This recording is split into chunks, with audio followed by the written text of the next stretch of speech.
Hello, everyone. Welcome to Factory Frontline. And today we have a wonderful guest, Mr. Yash. So he runs this brand called SitePace.ai, and known him for like few months now. And it's really excited to have him in today's podcast. And let's hear his journey and his story and what he understands about his industry. So welcome, Yash. Welcome to the podcast. Thank you. Thank you so much, Rizwan, for this opportunity. Yeah. So Yash, Looking I think forward for to the this. people, yeah, please tell me. No, absolutely. I was saying looking forward to this exciting 1 hour. Brilliant, brilliant. So, Yash, tell me about a little bit about yourself for the viewers, and then we'll probably get more your business. Sure, sure. So I am the founder of SitePace.ai, Okay, and my identity, if I would say, is a civil engineer. I've spent more than a decade in the construction industry, and I did my master's from IT Bombay in same domain, construction technology and management, wherein our startup is operational. And I have spent my initial years as a site engineer, wherein buildings are being constructed. Then I was a project manager. Then I headed, as a general manager, multiple projects from the head offices. And here I am. great. Tell me, I think when did this the need or the pain point? Where did you feel that there is a pain point which existed for starting SiteBase? Absolutely. So construction is different than other industries. Other industries like manufacture or any IT company or a software company or a media company, it's different. It's different in the sense that a product, which is a building, is being constructed elsewhere. It's very far away from the decision makers. The decision makers are in the head offices. The decision makers, as in the architects, the financiers, the planners, the directors. So, getting that information from the place where your product, that is the construction building, to these decision makers is very important. Now, it is very unlike manufacturing. In manufacturing, under a shed, processes have happened for years. Decision makers are there, and you can actually see what is happening and you can actually take quick decisions, but not so much in construction. And people are so used to this, right? This is the norm, and people are so used to this, lack of transparency or lack of transfer of knowledge that this wastages and this difficulties inherent accepted by the construction industry. And especially people started thinking that no, this can change. It happened post COVID. The wave of Zoom, Google Meets, virtual meetings, that is when people started thinking that maybe we can virtually engage with our construction project as well. And that is where the need arose. And when I was a general manager, I used to manage, I think, around 20 plus projects in the western part of India. People, what they do is they take photos using smartphones. 5, 10 photographs. My I site know, team I used know. to take. I'm an architect by myself, but the initial days of when I was in college, when I was doing architecture, my WhatsApp used to be filled with drawings and scribblings and site photographs and very badly taken site photographs. By the way, it's not even the best shots. And I'm Exactly. also someone who understands photography, so for me it was like, "Arey, ऐसा कैसे कौन लेता है photos?" And Exactly. most of the times, people never had. I think even today, it's okay. People have really come up to the smartphone and WhatsApp era. Back in the days when I used to do architecture, there was hardly people having phones with WhatsApp and cameras. So it used to be really difficult to kind of get it. And the whole architect or the intern or someone as a junior architect's major role will just go to the site, take WhatsApp pictures, and send it to the group. That used to be the main task. Imagine the money you spent on that resource, his time, Huh. just to get that one particular photograph. Correct. And the worst part is, by the way, even after going there, taking that effort, putting that resource to go there and take that picture, and the main architect ends up to see something not what he designed. And it'll be like a shock. I've been through these situations also. So I kind of resonate with what you're saying.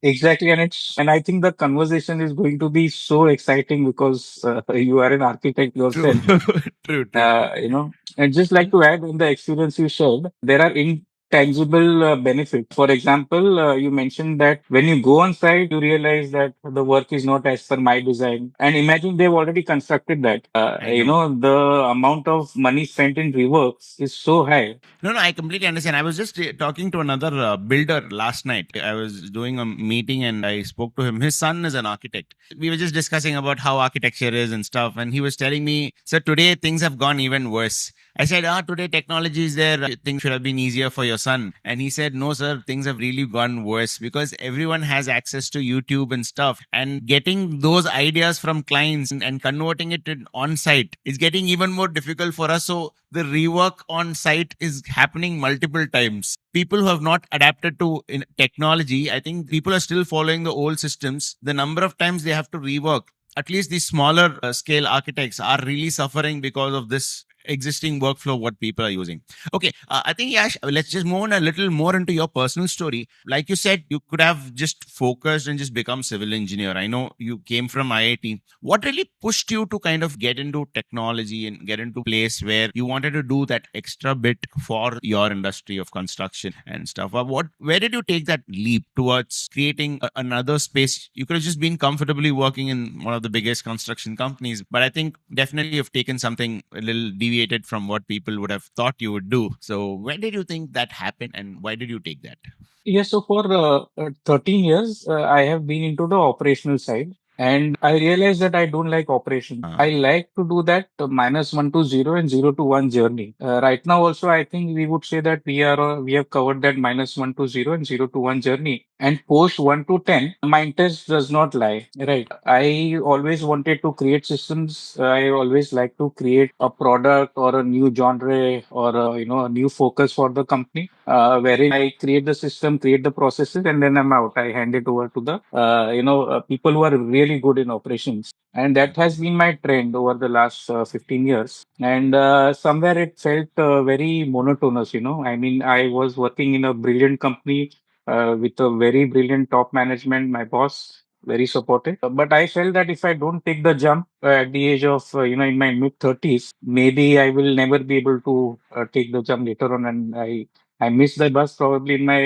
20s for some yeah. things related to the, family responsibilities and so on. But I was like, let me take the jump, and my family was supportive. Great. How happy are you about the jump you took? It has been really difficult because starting something from a scratch, initial 2, 3 years, there is this valley of death, in terms of progress. It has been really difficult, but I enjoyed that. It is like exploring, it's something like an exploratory journey, which I enjoy. But it has been difficult, but I really enjoyed that journey. I think It gives me entrepreneurship is content. always like that. Even when I started something like different from where I studied, everyone had, why would you do this? You should just become an architect, build houses. But yeah, I think that initial arc is what lets you taste the fruit and make it more valuable. Great. So let's just get to your business, your brand, what we're talking today about. So tell me a little bit about SitePace and tell me how different it is from what the existing workflow at construction, and also tell me how it can help businesses or construction businesses or a lot of people in the industry of construction at a scale which SitePace could probably help. Yeah, sure, sure. I'll tell you what happens today. And you are very much aware, being an architect, that people take smartphone photographs, and like we discussed, they share 5, 10 photographs. Now, those photographs they share over WhatsApp or email, they have no data, no analysis, all plain gray cement concrete photographs. You don't Correct. know which location it was taken, you don't know the date, there is high chances of manipulation. Right. And those 5, 10 photographs can't summarize lakhs of square feet being constructed. And I completely go with you because not just about the information. Sometimes you would have thought that he took the right picture about the right thing, but he would have taken a half design and the rest of the half would have been something else. And then you ended up, I still saw the pictures, but still it ended up being wrong. That is a very bad situation to be.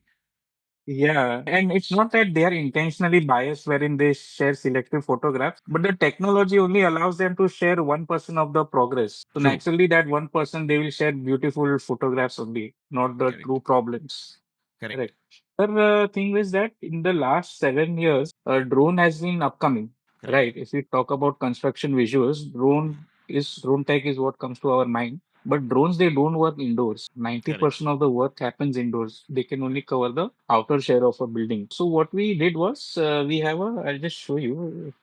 So we have a simple 360-degree camera. It has 180 plus 180 lenses on both the sides. Okay. I know. And I do have this yeah, camera. correct. And we attach it on the helmet. Okay. Now it's not as easy. We took around 2.5 years, 3 years to develop the algorithm around it. So with this camera, we can only take 360-degree photographs or videos. Correct. But inherently, what we want is the digitization of that particular building. So we created two algorithms at IIT Bombay. One is the indoor positioning system without GPS because GPS does not work indoor. So based on only the visuals, we are able to track where the person walked with the camera. Okay. And the other part is the digital twin processing on the cloud. So if I have to say it in a simple word, it's basically a virtual tour. Today, if you Okay. have to create a virtual tour, somebody comes with a tripod, he takes images, then he manually stitches it. It's a 2 to 3 day process. With Correct. our thing, it's automated. Even when I'm talking, my team is probably on leave this Saturday. Hundreds of virtual tours are being created on their own, Oh, as in on the construction sites at various parts of India. Basically, a non-tech person or even labor or junior engineer, they just walk their site, the camera on their helmet, mobile in their pocket, they just walk and okay. automated. You Hmm. have to connect the camera with your phone app, and then it works like that, right? Yes, yes. Okay. So you connect the camera to your phone app via Bluetooth, like how you connect Bluetooth to your phone. Got it. Got it. And the mobile, with the mobile, you just press the start button. That's it. And then you freely walk your project. And then once you are done with the walking, give a command to your mobile and just end the walk. That's it. In few seconds, you have, I would say, a few minutes, in 5 to 10 minutes. It processes the entire video processes on the cloud, and you get automated Google Street View like navigation of all your floors of the construction project. Wow. Right. So this means that a decision maker, without relying on the site team, without calling the site team, he can just click and walk the project as if he's actually there. He can walk his project today, yesterday, last year, any floor, any part of the world, directly from his laptop or mobile traveling. And that is, it took us 2.5 years to build these two main algorithms. So people think of us as just plain 360-degree video we must be taking, but that is not the case. These two algorithms, which the digital twin, virtual twin, can be created on its own without any, technical assistance, like a SaaS platform, is the beauty of it. Can definitely kind of feel how much of impact it can make for an architect. It's almost like a blessing to have in disguise for most of the decision makers. And I can also understand it's not just about that. I'll tell you the bigger problem with bigger sites. Most of the ongoing sites of multi-level floors generally don't have lifts. And I know a lot of times I had to walk 12th floor to just see what's happening in the 12th floor. And the construction lifts are not supposed to be used for human transportation. Like you can't have people going in there. So it used to be a nightmare to just go see some one point and just come back 12 floors. That would be like a blessing if it was there back then. And I know it sounds brilliant to kind of be able to document your site's stages in multiple times. Also, I'll tell you one more contradiction. I'm just trying to ask you on a different perspective. There is one friend of mine who also does a lot of construction development. How different is it from having a live CCTV in multiple places of your site? What can this do drastically different compared to having a CCTV? Just trying to contradict your statement so that I can get something more different perspectives. Sure, sure. Now, CCTV, what happens is that, so initially, very initially, 3, 4 years back, we used to have CCTVs in small interior work. What happens is that whenever a construction is happening, the environment is changing. You have walls, then you have the slabs, then you have plaster, painting, waterproofing, and you can't have CCTVs there. And CCTVs, they need an infrastructure. If they are wired, of course, there are wires roaming around, which is not possible because the built environment is itself changing. And even if they are wireless, they need Wi-Fi, which is not possible in under construction Correct. buildings. Even if you manage both, there is a problem that the laborers will naturally, tend to touch it, or it will get, or it will hinder, obstruct their work. That ये CCTV के पीछे we want to do the painting, remove it, and okay, even if you solve all that problems, which nobody has, then again CCTV can't cover each and every corner. They are limited to a main gate or probably a lobby of the Yeah. staircase and so on. And you never know from where the problem might arise. There are so many nooks and corners, like a leakage can happen from anywhere. A structural defect can happen from anywhere, and CCTVs they can't cover each and every corner. So today, CCTVs are limited to main gate, surroundings, or at the most the central lobby. Correct. Even if we have to get that kind of coverage, the number of CCTVs you have to put on a 12-floor building will be like that budget will be a lot bigger than even having the system integrated from SiteSpace. Great. I Yeah. think I think I've fairly understood your business and the model and stuff, and then definitely it's a brilliant idea. Hoping that it kind of gets covered by most of the builders or most of them in everywhere. But tell me, how much of a resistance or is everyone adopting to this? What is the kind of pointers which you kind of feel can change to have more people adopt this? I'm just trying to understand more about how the adoption and how the reception of this idea and this concept is with all the builders inside. You can also talk about India and outside India. Yeah, I'll tell you about the Indian market first. I'll just start with a incident just recently happened. I was pitching to a client and that we will digitize this and connected construction and so on. Then he's like, "What is the need for it? Taj Mahal ko for building the Taj Mahal, what internet was needed?" So Huh. that is the answer I got. But they don't realize that Taj Mahal was built over, I think, I don't know, 30, 50 years, I thousands think of 22 labors, years. They built it in 22 years. 22 years. Yeah. And today, Taj Mahal would not have taken more than 1, 2 years. Right. True. Uh, so the difference is the digitization. Uh, Now, construction is the least adaptive industry, I would say, compared to others. I don't blame the civil engineers and the architect that they are not adaptive to change. It's mainly because construction is a very critical activity where tolerances, for defects are almost zero. If you are like in the media, if you are into IT coding, I mean, there is a bug, then okay, there is you can solve it. But in construction, if there is a bug in the design, structural design, or if there is a bug during formwork construction, it is life threatening, right?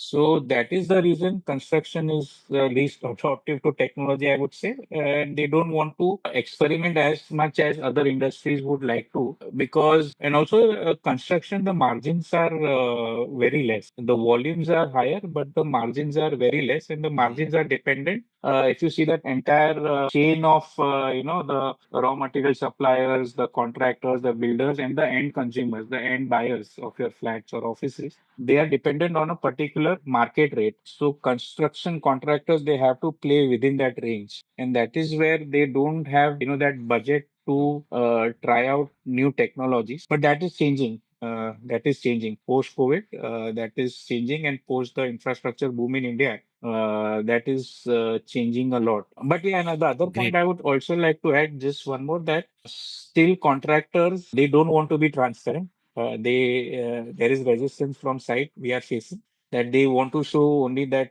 data what they would like to show to their management. They don't want transparency, so we are working our way out on that. True, true. I completely understand. As we grow, I think the more and more technology grows, the more the labor lethargy. I think that's what I term it. The labor lethargy is becoming a lot more. I think people don't want to work. That's like on ground at least, and it is difficult. It is difficult with the convenience and comforts we have earned today for someone to work on site from morning to evening. It's getting too difficult, and having that transparency of someone being able to see what growth is, what stages is, how much work is done is a little. They don't want to have that kind of transparency. But I think someone who was the stakeholders of people have invested so much, people have spent that kind of money, would always want to be in that convenience of being more transparent rather than keeping it under the limitation of being able to go see and only get information based on that. That's definitely is not something which is what a huge investor would want to be risking on. Great. I think good that it is getting adopted, and really happy things are moving in the construction space.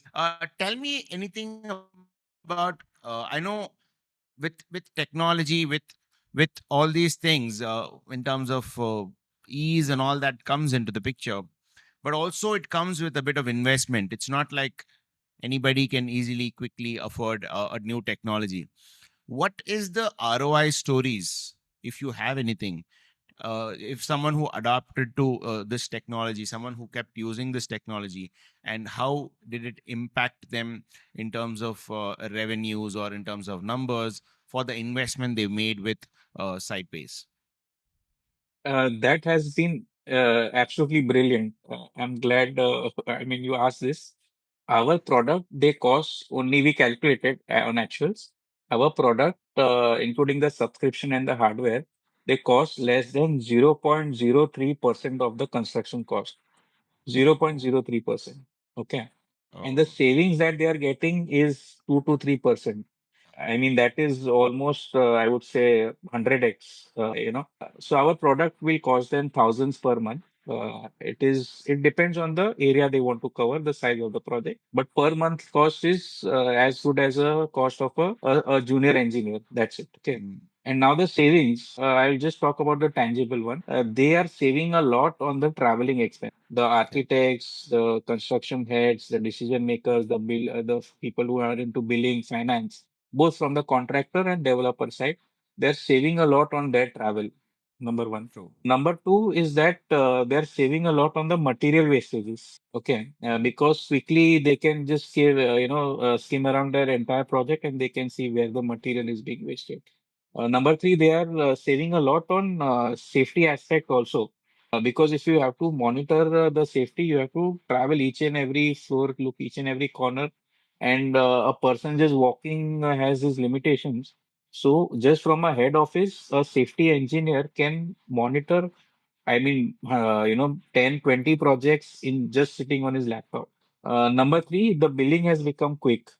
The billing as in a contractor has to validate that he's done, show proof that he's done this work. So what happens is that somebody from the head office comes on site, then the contractor goes on site, they see what work has happened. Now all that has quickly done in just like a virtual meeting, the things are validated. And the major intangible benefit is what you mentioned, that the reworks are avoided. You don't have to wait on site and see that, "Arey, this is not as per my design." Before the work actually happens, they are avoided. So the savings are, I mean, 100x. Great, great. So tell us a little bit about how does your business, because see, I tell you today, most of them talk about sustainability, and in terms of how any aspect, even construction, all the IGBC, and I know if you are into the construction, you would have understood how much even sustainability of material, sustainability of a lot of things are really discussed today, even in the construction. I think construction, most of the sustainability is always put on construction. Everything else is kept it differently. So because construction is always pushed towards sustainability a lot, tell me how your product can or is actually helping the sustainability angle, if there is any. Yeah, so I'll just give you an example. In Mumbai, the air quality has been bad actually. It's going in that worst parameter. But in the last 2 months, there was an initiative by the government, by the mayor, wherein they put a curb on the construction projects and the air quality, the AQI is below 100 now. I know, I read this article, it's gone down below 100 karke. Yeah, which has not happened in the last couple of years. And only the major reason is that there were strict initiatives on the construction activities, right? So, wherein our product, how it is helping is that it is ensuring that they are compliant on that. Like you need a covering on your premises. If you are doing some kind of work where, dust will fly. So, you need to have a moist atmosphere where on the ground where the dust will not fly. So all that is being monitored. So there are direct, assurance that all these things are being monitored. So that is a good thing. And also, I would like to add that the directors are saving a lot on their traveling expense. Correct, My correct. product say is costing 20-30,000. One director was like, "Arey boss, just to travel to the other city, I spend at least 30 to 40,000 for my one visit." Uh, And I travel 5 to 10 times. So your product is a no-brainer for me to just buy. Yeah. Brilliant, brilliant, brilliant. A little bit about what do you see as the future? Because as we speak, AI is almost no more new. AI is the new internet today. So even my nephew, who's 10 years old, is always sitting on AI, and the new generation don't even understand how Google search happens. They just directly go into the AI bot rather than searching. Back even for us, I think I am so used to searching everything on Google. Even though I know there is ChatGPT, I'll first search on Google, and then Google will end up giving me an AI result also. But the newer generation have really moved too much into AI. Anything they want, it's AI. So the AI penetration, if you ask me, is almost there. It's like anybody, every language, and the fact that you see AI ads or like brands like ChatGPT putting their ads with World Cup ads, like the World Cup match. I see a lot of Chat GPT ads, and even Gemini ads is everywhere. So that almost symbolizes that AI is there. Everyone knows about it. It's not anymore. And tell me, where in construction, in technology, or in construction technology, where do you think AI has really penetrated, or what do you see as the future of construction with all these AI coming into picture? Yeah. So if you have to get answers out of AI, first you have to digitize that particular commodity, right? Only then you can use AI technology on that. So what we are doing is in construction, if I would say, we are digitizing the physical commodity, and we are including AI also, which can generate answers like what is the construction work happening? Do you see any anomaly? How many labors are there? Automatically generate me a report. So we have these functionalities also. And newer generation of engineers who have just passed out, they prefer this, right?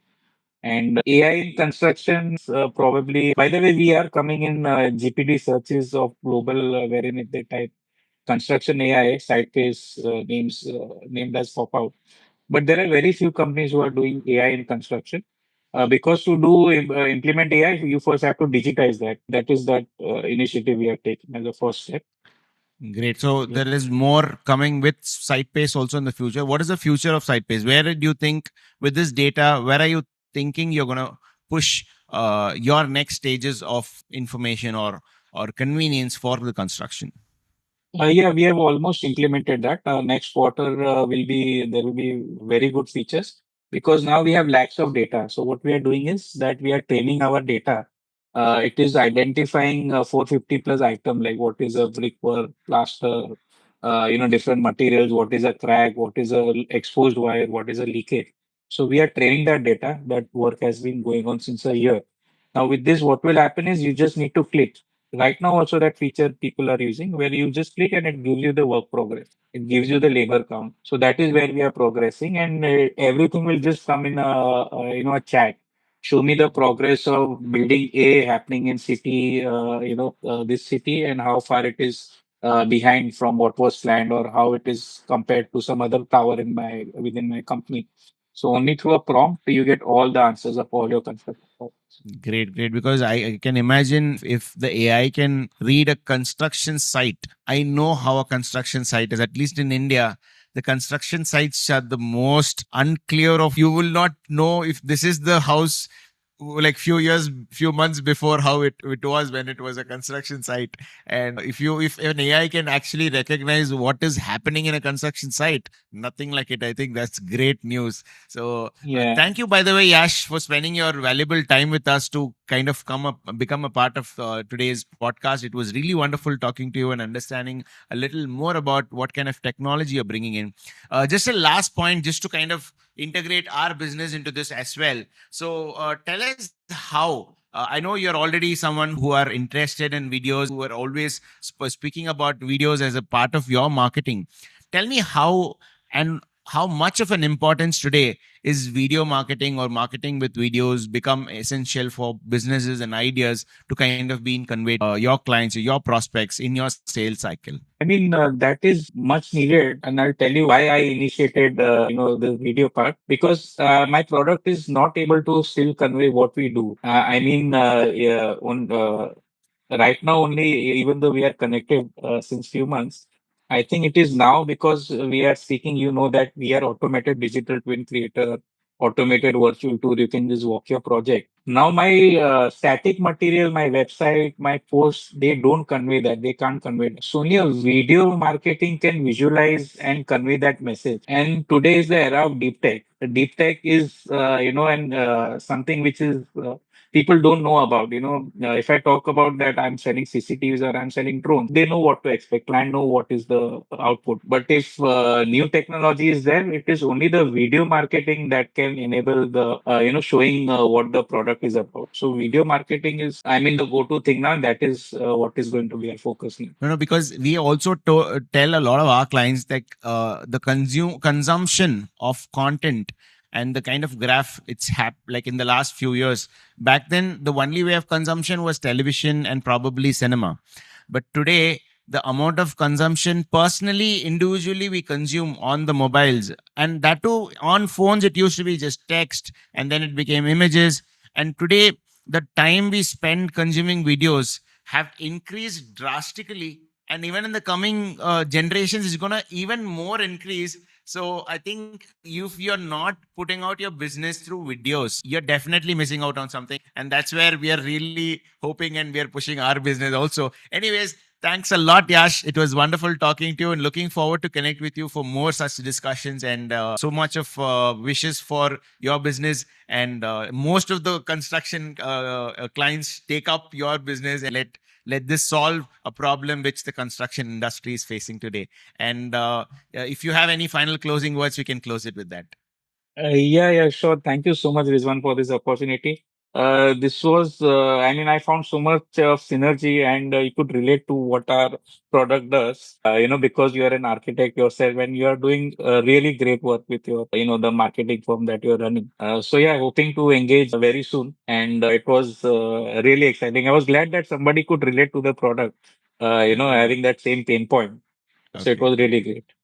Great. Thanks a lot. And viewers, thank you for tuning in, and looking forward to see more such videos. And if you are interested in the content we produce, please do subscribe and like this content, and see you in the next video with another founder or another startup or another entrepreneur. Thanks a lot. Bye.